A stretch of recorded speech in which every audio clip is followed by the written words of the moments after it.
بسم اللہ الرحمن الرحیم۔ معزز سامعین السلام علیکم۔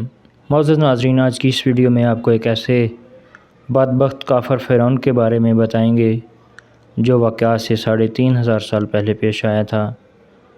ایک فرعون پانی میں غرق ہو کر مر گیا تھا۔ قرآن پاک کی سورہ یونس میں آیت نمبر 92 میں اللہ رب العزت نے ارشاد فرمایا ہے جس کا ترجمہ ہے، آج ہم صرف تیری لاش کو نجات دیں گے تاکہ تو ان کے لیے نشان عبرت ہو جو تیرے بعد ہیں۔ فرعون کے ڈوب کر مرنے کے بعد سمندر نے اس کی لاش کو اللہ کے حکم سے باہر پھینک دیا، جبکہ باقی لشکر کا کوئی نام و نشان نہ ملا۔ مصریوں میں سے کسی شخص نے ساحل پر پڑی اس کی لاش پہچان کر اہل دربار کو بتایا۔ فرعون کی لاش کو محل پہنچایا گیا۔ درباریوں نے مسالے لگا کر اسے پوری شان اور احترام سے تابوت میں رکھ کر محفوظ کر دیا۔ حنوط کرنے کے عمل کے دوران ان سے ایک غلطی ہو گئی تھی۔ فرعون کیونکہ سمندر میں ڈوب کر مرا تھا اور مرنے کے بعد کچھ عرصہ تک پانی میں رہنے کی وجہ سے اس کے جسم پر سمندری نمکیات کی ایک تہ جمی رہ گئی تھی۔ مصریوں نے اس کی لاش پر نمکیات کی وہ تہ اسی طرح رہنے دی اور اسے اسی طرح حنوط کر دیا۔ وقت گزرتا رہا، زمین و آسمان نے بہت سے انقلاب دیکھے جن کی گرد کے نیچے سب کچھ چھپ گیا، حتیٰ کہ فرعونوں کی حنوط شدہ لاشیں بھی زمین کی تہوں میں چھپ گئیں۔ ان کے نام صرف کتابوں اور ان کی تعمیرات اور لوگوں کے ذہنوں میں رہ گئے۔ اس واقعہ کے تقریباً 2000 سال بعد اس دنیا میں اللہ کے آخری نبی حضرت محمد مصطفیٰ صلی اللہ علیہ وآلہ وسلم تشریف لائے۔ ان پر نازل ہونے والی آخری کتاب میں فرعونوں کے قصے بڑی تفصیل کے ساتھ بیان کیے گئے تھے، اور اسی سلسلے میں اس فرعون کا جسم محفوظ کرنے کی بابت آیات بھی نازل ہوئی تھیں، جس کی سچائی پر سب اہل ایمان کا پختہ یقین تو ہے، لیکن وہ سمجھنے سے قاصر تھے کہ اس خدائی کا دعویٰ کرنے والے کی لاش کہاں محفوظ کی گئی اور کیسے اسے عبرت کا نشان بنایا جائے گا۔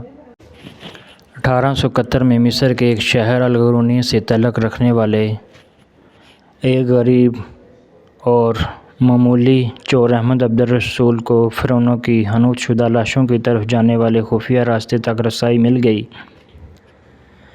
احمد عبد الرسول نوادرات چوری کر کے بیچا کرتا تھا۔ ایک دن وہ دریائے نیل کے کنارے کے قریب تبصیہ کے مقام پر اسی سلسلے میں پھر رہا تھا جب اسے ایک خفیہ راستے کا پتہ چلا۔ وہاں وہ نوادرات کی چوری کے لیے جگہ کھود رہا تھا کہ اسی دوران اسے کچھ لوگوں نے پکڑ لیا اور پولیس کے حوالے کر دیا۔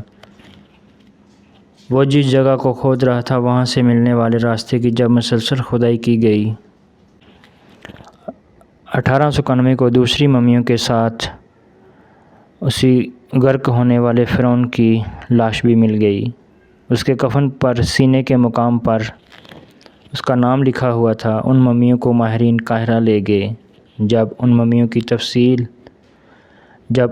کا تفصیل سے جائزہ لیا گیا تو فرعون والی ممی پر جمی نمکیات کی تہ سے تصدیق ہو گئی کہ یہ وہی فرعون ہے جسے اللہ نے پانی میں غرق کر کے بدترین انجام سے ہمکنار کیا تھا۔ یہ بہت بڑا واقعہ تھا۔ اس کی تصدیق کے لیے دنیا بھر کے ماہرین آثار قدیمہ اور سائنسدان مصر کی طرف امنڈ پڑے۔ مختلف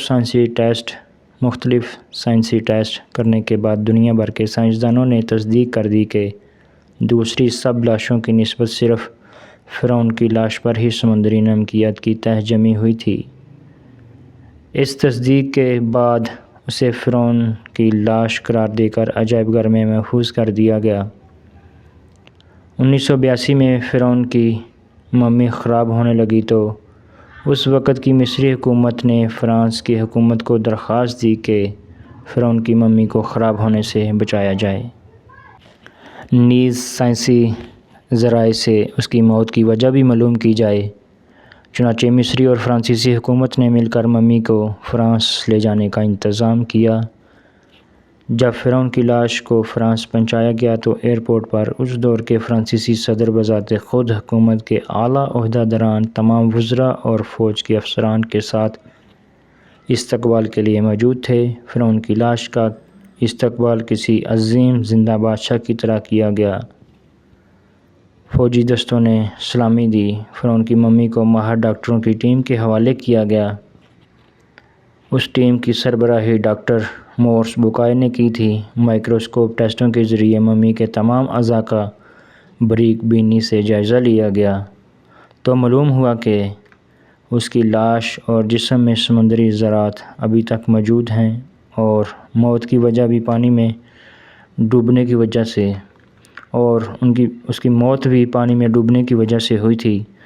ایک بادشاہ کی موت پانی میں ڈوبنے کی وجہ سے ہو، یہ ڈاکٹر مورس کے لیے حیرت کی بات تھی۔ اس نے اس ممی کے بارے مزید جاننے کی کوشش کی تو اسے معلوم ہوا کہ اس بادشاہ کی موت کے حالات مسلمانوں کے نبی حضرت محمد مصطفیٰ صلی اللہ علیہ وآلہ وسلم پر اتری کتاب قرآن پاک میں تفصیل سے درج ہیں۔ اسے علم تھا کہ جہاں سے یہ لاش ملی ہے وہ ایک اسلامی ملک ہے، چنانچہ تجسس کے ہاتھوں مجبور ہو کر وہ مصر پہنچا۔ وہ ایک سائنسدان تھا، اس لیے اس معاملے میں مصر کے ہی ایک سائنسدان سے ملاقات کی۔ اس سائنسدان نے قرآن پاک کھول کر اسے سورہ یونس کی آیت 90 تا 92 کا ترجمہ لفظ بہ لفظ سنایا۔ فرعون کا خدائی کا دعویٰ، اس کا پانی میں ڈوب کر مرنا اور پھر پانی سے نکال کر اس کی لاش کا حنوط ہو جانا اور پھر دوبارہ لاش کا ملنا اور پھر اس کی لاش کو جدید سائنسی دور میں دوبارہ محفوظ کیا جانا، سب کا اشارہ ایک جانب تھا اور بہت واضح تھا۔ تجھے میں آنے والوں کے لیے عبرت کا نشان بنا دوں گا۔ فرعون کی لاش ایسے محفوظ کر کے دنیا کے سامنے لا کر رکھ دی گئی ہے کہ انٹرنیٹ کی ایک کلک پر رسائل و جرائد، ٹی وی چینلز اور عجائب گھر میں اربوں انسانوں کی آنکھوں کے سامنے کر دیا ہے۔ عبرت کے لیے، سوچنے کے لیے، عبادت کے لیے۔ معزز ناظرین، عبرت کے لیے، سوچنے کے لیے، عبادت کے لائق اور ہمیشہ رہنے والا وہی ہے جو ہم سب کا خالق اور رازق ہے۔ ڈاکٹر مورس نے آیت کا ترجمہ سنا تو اسی وقت پکار اٹھا، قرآن سچا ہے، کلمہ پڑھا اور مسلمان ہو گیا۔ ناظرین، اسی امید کے ساتھ اجازت دیجیے کہ آپ کو ہماری ویڈیو پسند آئی ہوگی۔ ملتے ہیں انشاءاللہ بہت جلد کسی دوسری معلوماتی ویڈیو کے ساتھ۔ دیکھتے رہیے مقبول اردو سٹوری۔ اللہ تبارک تعالیٰ سے دعا ہے اللہ پاک ہمیں ہمیشہ اپنی عبادت کرنے کی توفیق عطا فرمائے اور ہمیشہ اپنی وحدانیت پر ایمان رکھنے کی توفیق عطا فرمائے اور اسی ایمان کی حالت میں ہمیں جینا مرنا نصیب فرمائے۔ اللہ رب العزت آپ کا ہمیں ناصر ہو۔